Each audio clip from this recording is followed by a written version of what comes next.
Hello and welcome back to Cyrils Brettspiele. My name is Nils, first, and here Kathleen Mercury. Today we are talking about Broom Service from Ravensburger and Alea, and technically the card game version of Broom Service.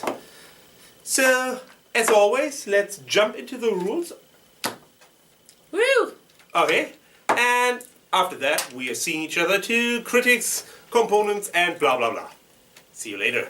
So, Broom Service, the card game, is a game where you're ultimately trying to acquire points. And you'll acquire points based on the different colors of potions that you collect in sets.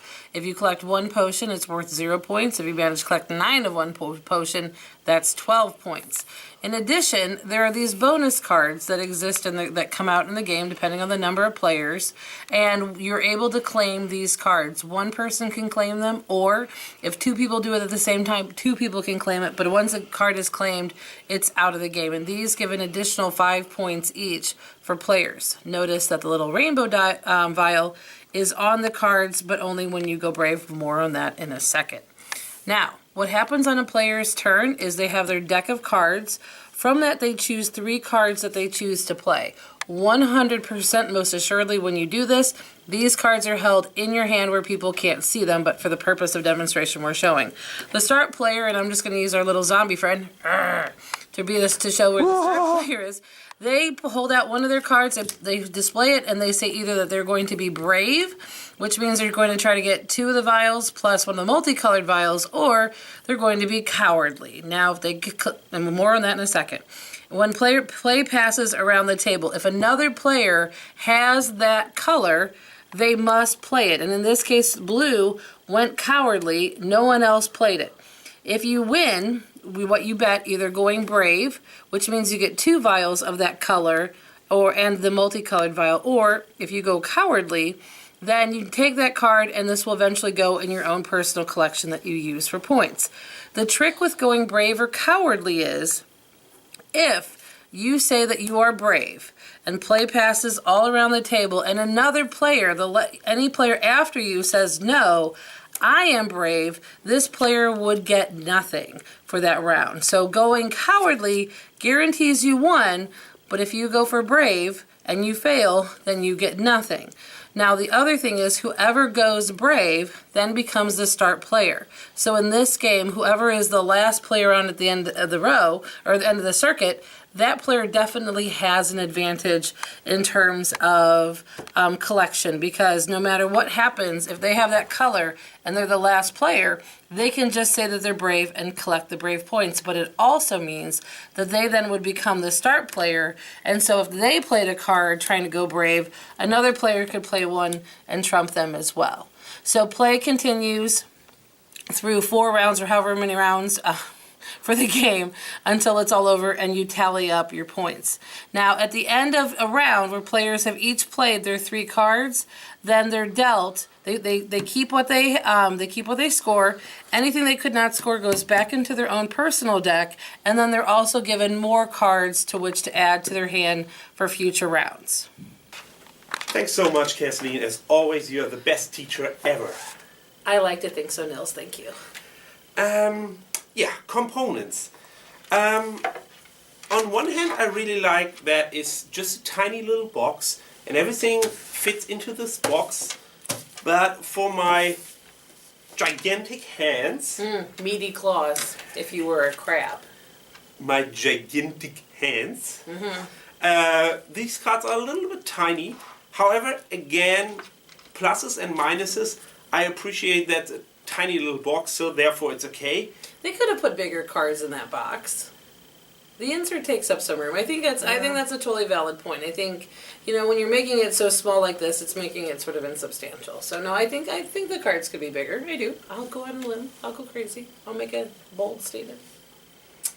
Yeah, okay, if you want to have a little bit of critics on the components, then probably these cards are a little bit too tiny. If not, it's okay. Anyway, it's a card game, and therefore the price point is also really important on card games. There's tons of cards in it, so overall quality of the cards is good. Yep, it's fine. I mean, it's a card game, so yeah, other than them being small, The artwork is really cute. You know, That's true. Kind of same as before. It's a little bit more realistic than before. I mean, there's a witch on skis. You know, I like the skis. black one. Oh, It's yeah. riding on a bat. Right. Yeah, we were having some fun making up some rude names about them, but that's usually what we do anyway about pretty much anything. So there is room for that. So if you like, you know, being inappropriate, there is definitely some of that. I will say, and this is not unusual for this game, but when you have to adjust the number of colors based on the number of players, you know, especially with so many cards, it's a little bit of a pain, but it's nothing too terrible. The one thing is you just have to make sure you adjust for everything. And again, this isn't unusual, but this is a game where you just have to make sure that you have the right number of cards, the right number of everything, because we played this wrong the first 2 times I played this. We played it wrong the first time, we played it wrong the second time, and then finally we got the rules right. So I would say, you know, be smarter than I was, I guess, in terms of like carefully reading rules. Yeah, but as you said, and I totally agree with that, I mean, you must have some mechanics to sort out lower player numbers and higher player numbers and balance that out. And it's not the end of the world to sort these cards out. No. I agree it's a little bit of a pain, but for that you get a good balance after that. Yeah, no, I agree. I'm just saying, though, if you hate doing that, then just be ready. Woo! It takes 2 minutes to sort them out. It's not too bad. Or? No, I'm just... Yeah. There's not... Well, see, I think that's one of the things about this game. Okay. As far as, like, the critics go. As far as really trying to, like, isolate what this is, you know, I love... I always enjoyed playing Witch's Brew, or the German version Viver Hex, which I'm sure you say a little bit differently than I do. And then Broom Service, was Spiel die Jahr winner, so that one was another like fun kind of variant on the system they developed with, you know, Brave and Cowardly. And I like the change they made where you could just choose at the get-go to go Brave or Cowardly at the start, unlike Witch's Brew. And so, you know, when you have this, it's, you know... that kind of mechanic, which I like, but it's like kind of like I've seen this 3 times already, you know, and is this so good that I would want to play this over Witch's Brew, which isn't in print right now, so if you want it, this is basically your best option, obviously. For me, I have to say, I really like that they put the effort in trying to figure out what is the core fun mechanic of the game, making the decision of being brave or coward, and put that into a card game and build the whole structure, the whole game around this one mechanic. So they stripped up all the distracting things. Well, but the only thing about this is with when you have those victory point cards, if you don't have any of those colors, and yes, you get dealt more cards throughout. But in one of the games we played, gray was one of the cards needed all 3 cards, and all game I had seen 1 card. So I had no possibility whatsoever of even getting any of those bonus cards. And when a high score that can win a game is around 20 or so, an additional 5 points or even 10 points is a huge, huge, huge point swing. So... that for me is something that, you know, especially since there's a lot of luck that comes into it. And then when those scoring cards are so luck based on top of it, if you dislike having, I mean, it's a short card game, so you can probably handle it, most people, you know, but still it's luck on top of luck. And for some people that could be a deal breaker. Is this a nice fun filler game? Sure. I 100% agree that would be my only critic point on that too. But I was still hanging a little bit on that they reduced all this and stripped out all this distracting stuff to the core mechanic of being brave or coward. I like that part, but I'm 100% in your house. I don't like these extra bonus point cards, especially for what you said. It's totally random if there's black now needed, or blue, or gray, or whatever. And when you're not seeing any gray card, you are stripped of getting these victory point cards, and 5 points having or not. I think I have not even seen a single game of Broom Service, the card game, and the winner was not one who get at least one of these extra contracts. I've never gotten one. I've never? So then you probably lost every time. Right. And I mean, and some of it obviously, like I said, played wrong, or, you know, just God knows they make bad choices. That's a whole other show. But, no, but that said, though, is to win, you have to get those. Yeah. You have to. And this is really big critical point for me too, when you flip over the contract and you see, oh, I have no choice. I have 14 cards in my hand. With 5 or 6 players, you have 14 cards in your hand, and I don't have any of the gray ones. It's very unlikely that you get that over the course of the game with a 3 extra each single round. It's really tough. So technically, right from the get-go, you know, can I win it? Do I have the ability to win it or not? Right. And that is a little, no, that's not a little, that's a little bit more than just frustrating. You simply play 20 minutes or 25 minutes and have no chance in hell to win the game. Right. I mean, for me, I own Witch's Brew. I don't own Broom Service, actually. I planned on it, so maybe the fact that I haven't bought that is that I really like Witch's Brew, I always have, but honestly, if it came to like playing this and someone else had Colorado, I would play that one.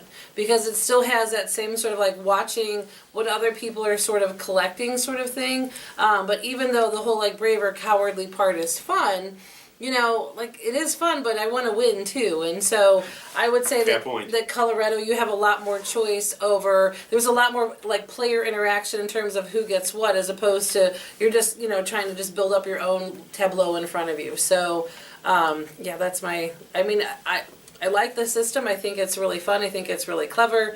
But in general, I would probably either choose to play Broom Service or Witch's Brew or Colorado probably over this. I wanted to point out something else. I really like that it's so short. So it's really, if you know the rules and if you play it even the second or maybe the third time, you can play it and finish it in 25 minutes, even with 5 players. I really like that. It's also easy to teach and very simple to play. I like both of that, and probably that is a reason why I like it a little bit more than Broom Service, the original game. Set up, all the components, all of that takes just too long for what it is. But I think one thing with Broom Service, the board game, is when you're actually trying to fly into different areas, that still has more player interaction. I mean, I think that game is a little long for what it is, but for me, I would still rather have that over this because there's just, you know, so much luck. Even with, I mean, the cards are, you know, have a different distribution. Brown, there's the least of. White, there's the most of. You know, so you can watch and see how many you have in your hand, trying to play against other people, you know, that sort of thing. But I think in the end, you know, I think it's best served in a more substantial game than just this with just all the randomness of the cards. I'm just saying what I don't like on Broom Service is there are different mechanics, and you're right, this area, so in that area you can screw up your opponents and things like that, and you can be a little bit faster and get the potion there and they're coming and get nothing.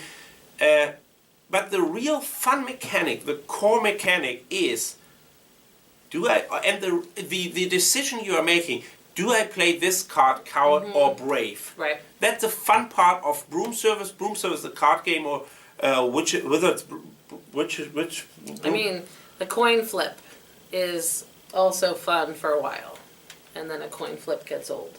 That's true. So. That's a little bit more than a coin flip. Slightly. Imagine a coin flip and then a whole bunch of random cards dealt in it too. Okay. I would play it if somebody wanted to play it. I wouldn't be like, no, that's terrible. I would probably just play it, wait for something else to come along. Yeah, probably you can put that in one sentence. For an Alexander Pfister game, it's not the best Alexander Pfister game ever. I couldn't tell you any Alexander Pfister games off the top of my head. No? No, like what? Great Western Trail, Mombasa, Port Royal. Oh, you love Mombasa. Port Royal is fun. Yeah, and I forgot the other. Okay, well. Very, very popular. Anyway, probably later on. So, if you can get your hands on, so I will just rush through it and go to the points system. So, if you can get your hands on and try it before you buy it, I highly recommend to try it before you buy it. Yeah. And if you have the right group, it's a good game for larger groups, in my opinion, because it doesn't really slow the game down more people. Usually when you add another person, it takes another 20 minutes, 30 minutes. Yeah, no, it's fast. This one is fast with 4, 5, 6, no downtime at all. Right, and it is nice that it's a 6-player game that can be fast. Yes. That's good too. Then try it out. Otherwise, if you don't have the chance to try it out before you buy it, be a little bit cautious and take a look if you find something else that is more appealing to you. On the other hand, it's fairly cheap because it's just a card game, and if you want a little bit more than just a random card game, this is probably something you'll be interested to.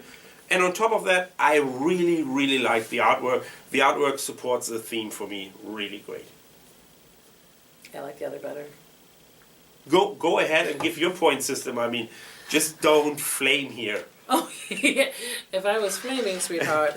No, I think I said what I said as far as the game goes. You know, I think, if you really enjoy Colorado, you might find that to be a superior game. If you really enjoy Witch's Brew or Broom Service, you may enjoy this much of this. If you say, oh, Broom Service is too long, and this game will give me the same experience, but in a shorter amount of time, I don't agree with that at all. Okay. Yeah, that was our opinion on Broom Service, the card game. Another game from Alexander Pfister, Alea, and Ravensburger. And you watched... Try it. Watched what? Oh, Cyrils Brettspiele. With... Kathleen Mercury. And Nils. See you next time. Bye-bye.